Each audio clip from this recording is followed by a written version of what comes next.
اور ایک یہ کہ مجھے جہاں بھی کہیں بٹھا دیا جائے میں اپنے آپ کو کمزور نہیں سمجھتا. میں نے یہ طے کر لیا ہے کہ وہ مجھے کیوں نہیں پسند جو رب نے میرے لیے پسند کیا ہوا ہے. میں کسی کو دیکھ کے کیوں للچاؤں. یہ طرز زندگی مضبوط طرز زندگی, یہ افکار, یہ مضبوط افکار ہیں.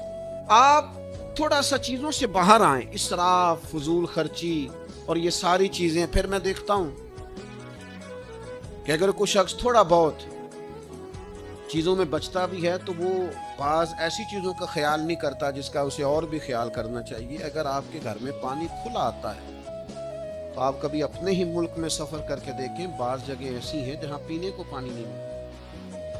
تو آپ کو اللہ تعالیٰ نے عطا کیا ہے تو آپ ضائع کر رہے ہیں. وہ ٹوٹی اگر کسی جگہ سے لیک ہو گئی ہے اور اس میں پانی کے قطرے بہتے جا رہے ہیں تو کہتے ہیں کوئی حرج نہیں, کل پرسوں ٹھیک ہو جائے گی. آپ اگر کوئی چیز آپ کو وافر مل گئی ہے, اللہ کے فضل سے زیادہ ہو گئی ہے, تو آپ کو قدر ختم ہو گئی ہے. نبی اکرم صلی اللہ تعالی علیہ وسلم کو اگر برتن بھر کے پانی دیا جاتا تھا تو چوتھے حصے سے وضو کر لیتے. رسول پاک صلی اللہ تعالی علیہ وسلم نے یہاں تک تاکید فرمایا اگر تمہارے گھر کے سامنے نہر بھی ہو تو پھر بھی میں تمہیں اجازت نہیں دیتا کہ تم وضو کرتے وقت پانی ضائع کرو, استعمال کرتے وقت پانی کا ضیاع کرو. نہر بھی چل رہی ہو تو پھر بھی محتاط طریقے سے تمہیں پانی استعمال کرنا ہے. تمہیں اسراف کرنے کی اجازت نہیں ہے, فضول خرچی کی تمہیں اجازت. اور پھر میں نے یہ بھی دیکھا ہے بعض لوگوں کو کہ وہ کونے پہ ہو کے شکوہ کرتے ہیں. وہ کہتے دیکھو کتنا مالدار ہے لیکن کتنا سوچ سمجھ کے چلتا ہے, وہ کیا کرے اگر مالدار ہے. بعض لوگوں کا خیال ہوتا ہے بندہ بڑا مالدار ہے, ہم نے فلاں کام کہا تھا تو اس نے توجہ نہیں کی, تو بھائی پیسے اس کے ہیں, آپ کو تنقید کی اجازت ہی نہیں ہے.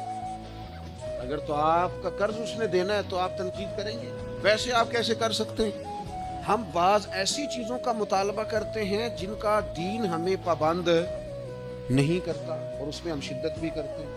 وہ کہتے ہیں دیکھا جی ان کے کہہ دینے سے کام ہو جانا تھا. کیسے ہو جانا تھا بھائی؟ تو اتنی زیادہ تکلف میں آنے کی ضرورت نہیں ہے. آپ کوشش کریں اللہ تعالیٰ اخلاص عطا کرے, باقی رستے تو وہ آسان کر دیا کرتا ہے, وہ آسان کر دیتا ہے. لیکن کسی بھی چیز میں آپ شدت پسندی کا شکار نہ ہو, الجھے نہیں. آپ کوئی کام بھی ایسا نہ کرے جس میں کوئی چیز ضائع ہو. اسراف سے جتنا بچ سکتے ہیں, فضولیات سے جتنا بچ سکتے ہیں. ایک بڑا خطرناک لفظ لوگ بولتے ہیں, زندگی سہولیات والی جو ہے دین اسے منع نہیں کرتا, آپ سہولیات والی زندگی اختیار کریں. لیکن بعض لوگ کہتے ہیں کہ میں نے نا عیش پرستی والی زندگی جینا ہے, میں بے تحاشا مال خرچ کروں گا. یہ 10 بندوں کا کھانا ہے تو 50 کا پکاؤ, 20 بندوں کے کھانے کی ضرورت ہے تو 100 کا پکا دو. عیش پرستی کی زندگی. مسند امام احمد بن حنبل میں ایک روایت ہے, اس کے لفظوں میں جو گہرائی ہے, جملوں میں جو حسن ہے اور سمجھانے کا جو انداز کریمانہ ہے. حضرت معاذ ابن جبل رضی اللہ تعالیٰ عنہ فرماتے ہیں نبی پاک نے مجھے یمن کا گورنر بنایا تو حضور نصیحتیں فرما رہے تھے. فرماتے فرمایا معاذ گورنر بن کے جا رہے ہو, عیش پرستی والی زندگی سے بچنا. کیا انداز ہے محبوب کا. حضور فرمانے لگے جو رب کے بندے ہوتے ہیں وہ عیش پرست نہیں ہوتے, جو اللہ کے بندے ہوتے ہیں وہ عیش پرست. یہ مسند امام احمد بن حنبل اور مشکات فرمایا عیش پرستی والی زندگی سے بچنا. اللہ کے بندے کون ہوتے ہیں؟ کن فی الدنیا کانک غریب و عابر سبیل. فرمایا دنیا میں یوں رہنا جیسے مسافر رہتے, جیسے راہگیر رہتے, وہ لوگ جو تھوڑی دیر کے لیے کہیں رکیں. اس طرح کی زندگی حضور نے پسند فرمائی. ہم کن چیزوں میں الجھ گئے؟ اب اپنی خواہشات کو تھوڑا روکیں, اور جب دل تڑپ کر کسی چیز کی خواہش کرے تو اسے کہیں کہ تم کدھر نکل رہا ہے, تو مدینے والے کا غلام ہے. یہ چیز تیرے اندر پیدا کیسے ہوئی؟ جو محب ہوتے ہیں وہ تو محبوب کے پابند ہوتے ہیں. تو من چاہیے زندگی نہ جی, وہ زندگی گزار جو رسول پاک تیرے لیے پسند کرتے ہیں. وہ جو مجھے تنگ کوئی نہ کرے, وہ مجھے پریشان کوئی نہ کرے, وہ مجھے جگائے کوئی نہ. یعنی کسی کو آپ 10:30 بجے فون کریں, 10:30 بجے دن کے, اور وہ بندہ اگر آپ کو ٹیلی فون پہ کہے کہ یار تم سویرے خیر سی نا, بھائی 6 بجے جماعت ہوئی ہے, 6:15 بجے اور 10:30 ہو گئے ہیں, تیری اجے بھی سویرے یہ کیا بات کر رہے تو.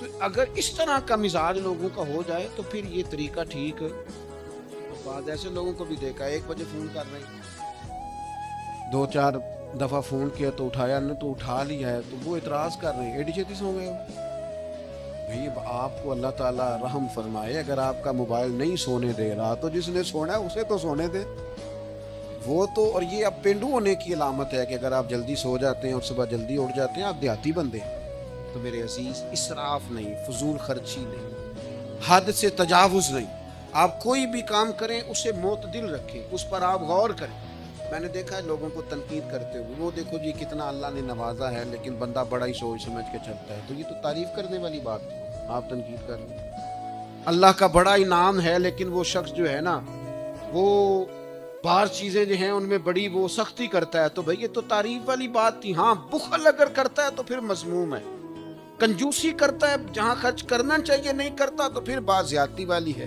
لیکن اگر وہ سوچ سمجھ کے چلتا ہے اسراف سے بچتا ہے تو یہ تو تعریف والی بات تھی اللہ کے پیارے رسول